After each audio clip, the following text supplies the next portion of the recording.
Hello दोस्तों, Hindi mirror पर आपका स्वागत है। दोस्तों, आज की वीडियो में हम कविता वाले से कुछ पंक्तियाँ आपके लिए लेकर आए हैं।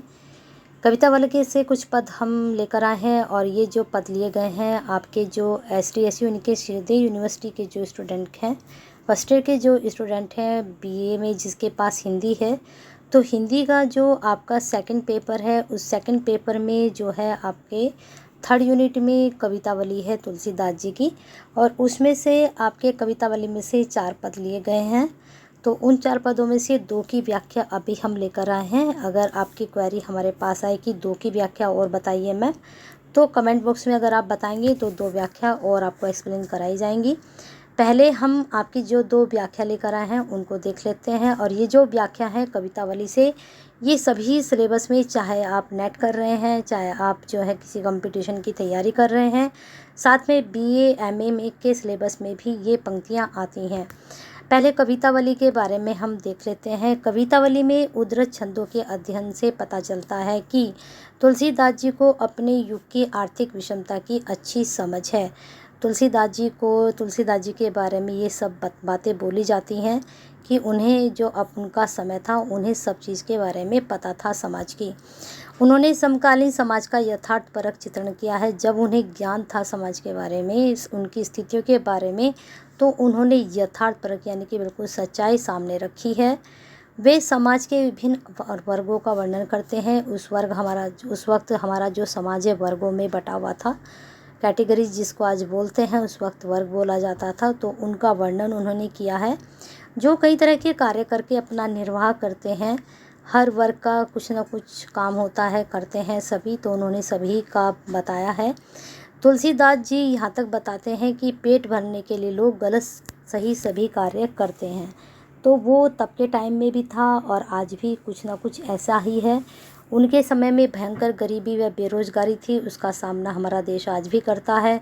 गरीबी के कारण लोग अपनी संतानों तक को बेच देते थे। बेरोजगारी इतनी अधिक थी कि लोगों को भीख तक नहीं मिलती थी। भीख के ऊपर उन्होंने कहा भी है, ठीक है, इनकी पंक्ति आपके सिलेबस में भी है। दरिद्रता रूपी रावण ने हर तरफ हाहाकार मचा रखा था। तो ये सब उन्होंने कवितावली में वर्णन किया है। तो कवितावली के बारे में और डीपली अगर आपको पढ़ना है तो कमेंट बॉक्स में ज़रूर बताइए। चलिए हम पहले आपकी पंक्ति देखते हैं। जो आपके सिलेबस में पंक्ति दे रखी है वह है कबहु ससई मांगत आरी करे, जो कि तुलसीदास जी के द्वारा रचित है। अब तो ये शॉर्ट में थी पंक्ति। अब इस पंक्ति की हम जितनी भी पंक्तियां हैं वो देख लेते हैं।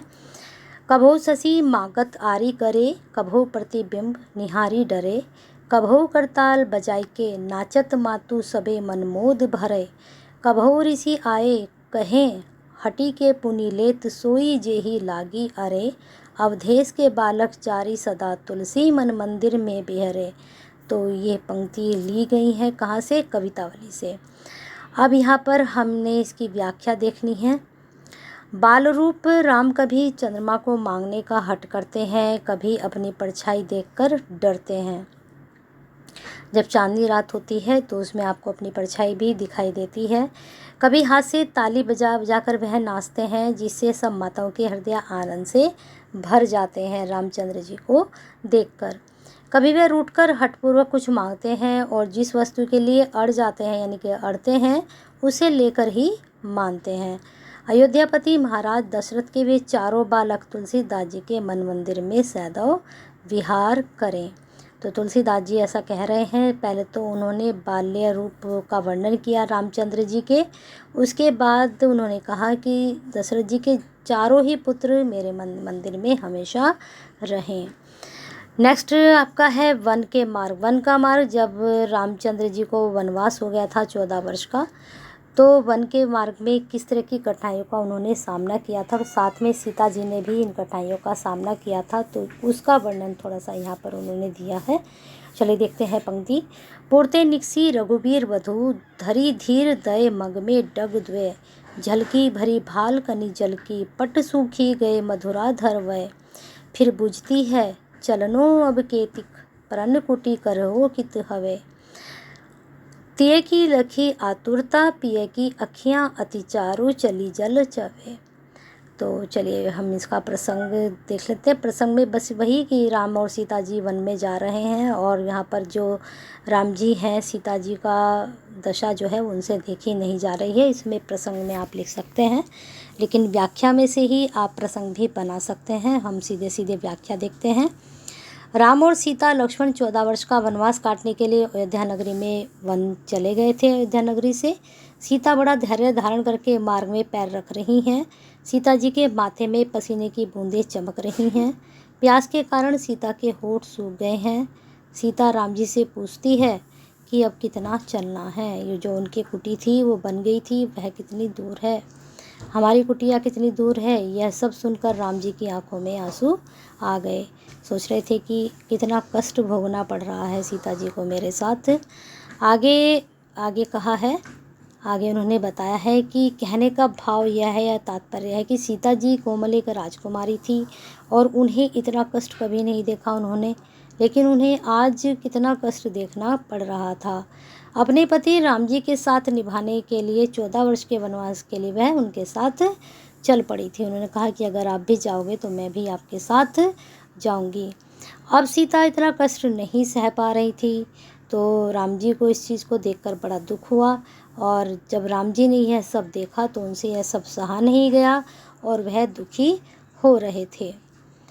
ठीक है, तो यहाँ पर जो लास्ट पंक्ति है इसका अर्थ यही है कि तिये लखी आतुरता पिए की अखियाँ अति चारु चली जल जवे। तो उनकी आंखों में आंसू भी आ गए थे देखकर कि सीता जी कितने कठोर समय से गुजर रही हैं। तो ये पंक्ति थी आपकी 3rd यूनिट से। और 3rd यूनिट में जैसे कि आपको मालूम ही है, आपके उसमें 4 कवि हैं, कबीर हैं, सूरदास जी हैं, तुलसीदास जी हैं और जायसी जी हैं। ठीक है, 4 कवियों के बारे में आपकी 3rd यूनिट में है। तो मैंने इससे पहले कबीर की भी अपलोड की थी। सूरदास जी का भ्रमर गीत की पंक्तियाँ भी मैं लेकर आऊँगी और जो भ्रमर गीत है वह जो है नेट के सिलेबस में भी है। तो अगर आप नेट की तैयारी कर रहे हैं तो आप वो भ्रमर गीत ज़रूर देखें। चलिए कमेंट बॉक्स में बताइए ज़रूर। आपके ये 4 व्याख्या थी, लेकिन 4 में से मैं 2 ही लेकर आई हूँ। अगर 2 और एक्सप्लेन करनी है तो कमेंट बॉक्स में ज़रूर बताएं, उस नोट्स के आपको प्रोवाइड कराए जाएंगे। और साथ में अगर हिंदी मिरर से आप जुड़े हुए हैं तो एक लाइक तो सभी वीडियो के लिए बनता है, करते रहिए, शेयर कीजिए, जिससे ये जो हम पंक्तियाँ लेकर आए हैं हो सकता है आपके सिलेबस में ना हो और किसी के सिलेबस में हो, तो शेयर कीजिए ज़्यादा से ज़्यादा। और हिंदी मिरर से अगर आज ही आप हिंदी मिरर पर चैनल आज ही देखा है तो सब्सक्राइब कर लीजिए, बेल आइकन को हिट कर दीजिए, जिससे जितने भी आपके इम्पोर्टेंट नोटिफिकेशन आते हैं, न्यूज़ आती हैं, जितने भी नोट्स अपलोड होते हैं आपके, वो सब आप तक पहुँचेंगे। तो शेयर कीजिए, केयर कीजिए और साथ में हिंदी मिरर के साथ जुड़कर जाइए और अपना प्यार और साथ ऐसे ही बना के रखिए। और कमेंट बॉक्स में अपनी क्वेरीज सेंड करते रहिए, क्योंकि आपकी क्वेरीज आती हैं तो पूरी ज़रूर होती हैं। थोड़ा टाइम लगता है लेकिन हम पूरी ज़रूर करते हैं। ठीक है, तो बताते रहिए अपनी क्वेरीज और लाइक करते रहिए, शेयर करते रहिए, केयर करते रहिए।